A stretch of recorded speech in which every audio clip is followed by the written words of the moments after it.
Nipiga naye story 2-3, lakini kuna vitu vilitokea. Viliniacha njia panda mdogo wangu. Unajua, tunapiga story kwanza, kuna dada akapita. Kushauri unatakiwa uwe makini sana. Maana hiki kijiji kinasifika kwa uchawi sana. Uchawi? Hiki ndicho kisasi chetu.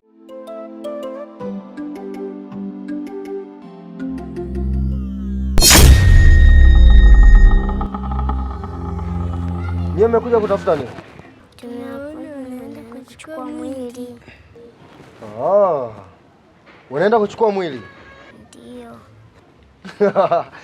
Endeleeni kuwafuatilia. Sawa? Ndio.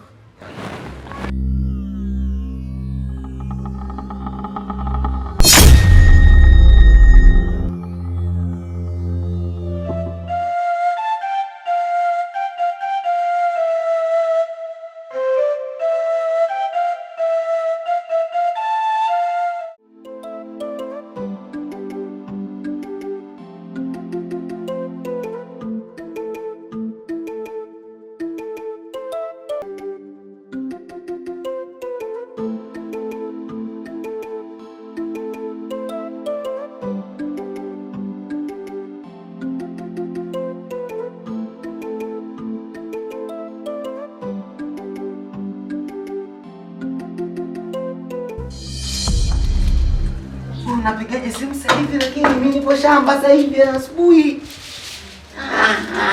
Unasikia? Usipige simu sasa hivi. Niko shamba bwana. Ongea. Radio. Unaongea na nani? Na radio shamba.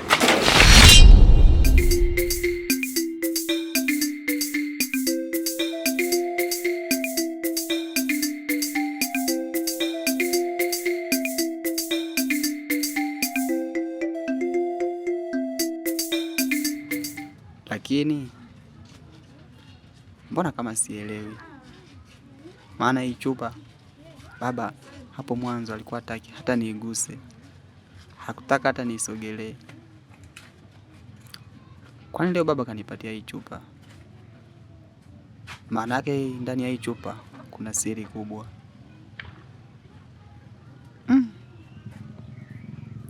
Ngoja nijaribu kufungua nione kuna nini. Lakini hapana. Niache kwanza.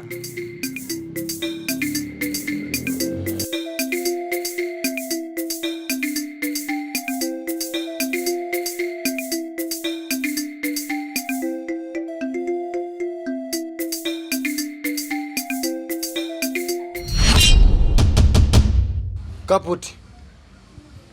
Haka jamaa vipi haka? Sasa kwa nini umenimwagia maji lakini? Hiyo simu umeitoa wapi? Ile simu ya kwanza si nilikunyang'anya?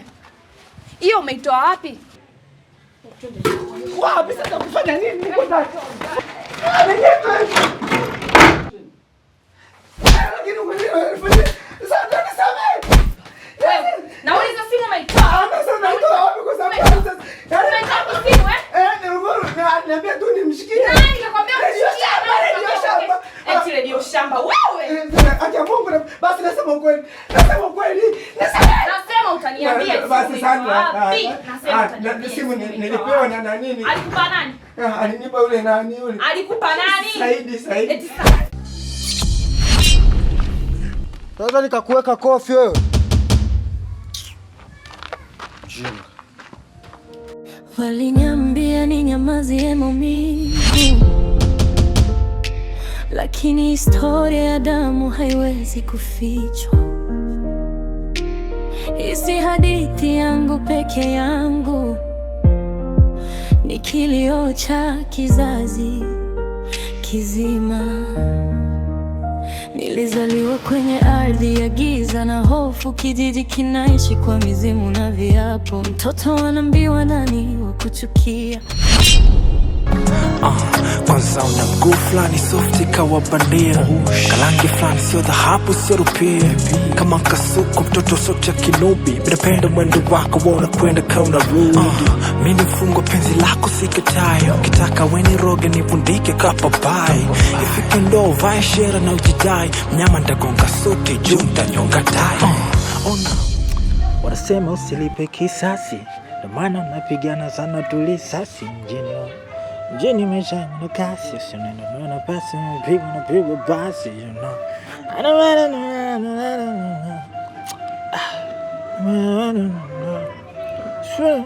Niandikaje hapa?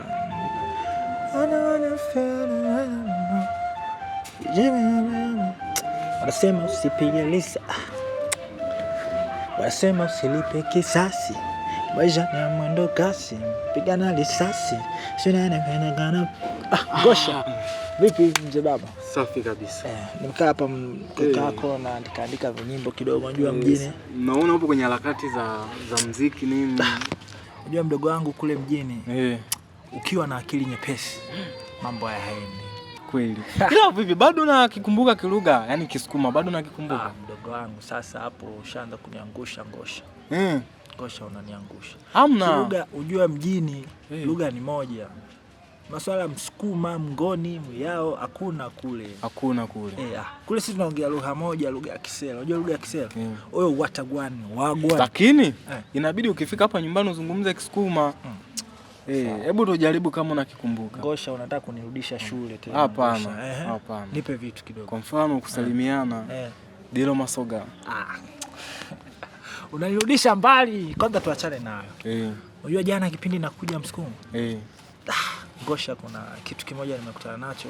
Sijawahi toka nije huku kijijini. Nimekutana na binti moja mzuri sana. Yaani mdogo wangu nilipomuona tu yule mtoto, moyo kashtuka sana. Kwa sababu mtoto mbona mzuri afa anakaa kijijini? Kwa nini? Nikamwambia basi mimi nitakufanyia vitu vizuri, nikupeleke mjini nini. Piga naye story 2-3, lakini kuna vitu vilitokea. Viliniacha njia panda mdogo wangu. Kwanza akaniambia hana mtu. Sasa kipindi napiga story kuna dada mmoja akapita kama mbea hivi. Akasema kuna maneno aliongea pale, wa mjini wamefika sasa. Wanaenda kupapatika sijui na nini. Yule dada huyo Neema alivyosikia hivyo akanambia, "Oh jamani yule dada mbea, sijui ataenda kumwambia mume wangu." Kashtuka, mume wako tena? Kabla hapo before aliniambia ana mtu najua yuko mwenyewe. Sasa nikashtuka, mume wako tena kivipi? Akanambia, "Nimekosea sijui tuachane nayo." Nikamwambia, "Okay. Tuachane nayo." Hiyo tumeendelea kupiga story hata sijamwomba namba ya simu bado, sijui kama tuko ana simu au vipi. Kwa pembeni tukamwona mtoto amesimama akafanya hivi.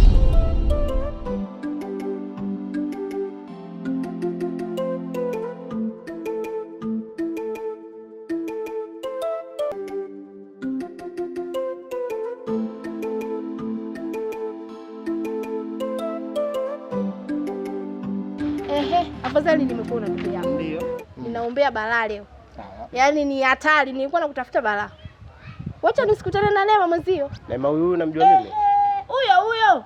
Kuna ile mwanaume hiyo. Lipo hivi. Limetoka mjini bwana. Sijui kashawishika na nini ndugu yangu. Sijui wanatongozana. Embu kidogo tutachunguza. Si unaelewa? Sawa bana. Mimi nimeupokea. Wewe tena. Ndio huyo nishakupa. Sawa mimi nipo. Haya ngoja niende mimi. Nimeupokea. Haya.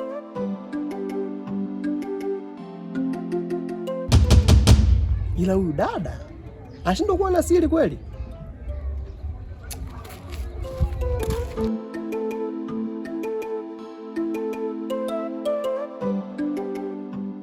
Kwa nini amemkimbia huyu mtoto? Umeona? Kwa nini kakimbia? Kwa nini dada amepita ameongea maneno? Yaani nabaki njia panda mdogo wangu. Yaani sielewi hapa kijijini, sielewi. Ndio hivyo, lakini wewe endelea tu kuzunguka au mtaani unaweza kuwa ukakutana naye. Lakini cha kushauri unatakiwa uwe makini sana.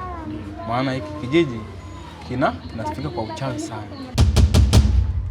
Uchawi? Ila hapa kijijini kuna mtoto anaogopeka kwa uchawi. Inawezekana ndo mlimuona kule mpaka yule binti akakimbia. Maana mtoto huyo ukikutana naye akikwambia kitu lazima ukifanye. maana ni hatari, anaogopeka sana huyo mtoto. Huo ndo maana uwe makini sana.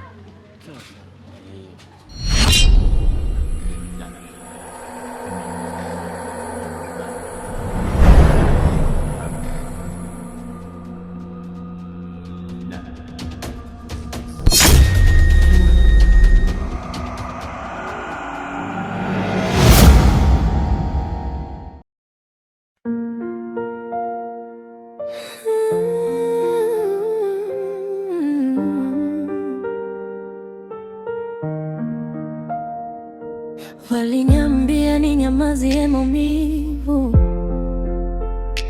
lakini historia ya damu haiwezi kufichwa. Hii si hadithi yangu peke yangu, ni kilio cha kizazi kizima. Nilizaliwa kwenye ardhi ya giza na hofu, kijiji kinaishi kwa mizimu na viapo. Mtoto anaambiwa nani wa kuchukia kabla hajajua maana ya kuishi. Mama alilia kimya, baba kanyama, kweli ikazikwa pamoja na waliokufa. Nikakuwa nikiwa na maswali mengi, majibu yote yakiniambia vumilia.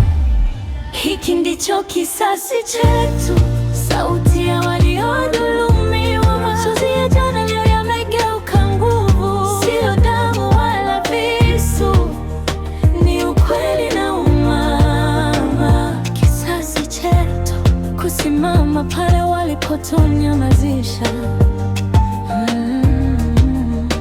Makaburi yanabeba siri za ukoo, majina yanaitwa usiku kwa hofu. Walisema lazima damu ilipe damu, ndipo kijiji kipate amani ya uongo. Niliona haki ikiwa hadharani, wazee wakisema ndivyo ilivyo, lakini ndani ya roho yangu nilijua huu mzunguko lazima uvunjike.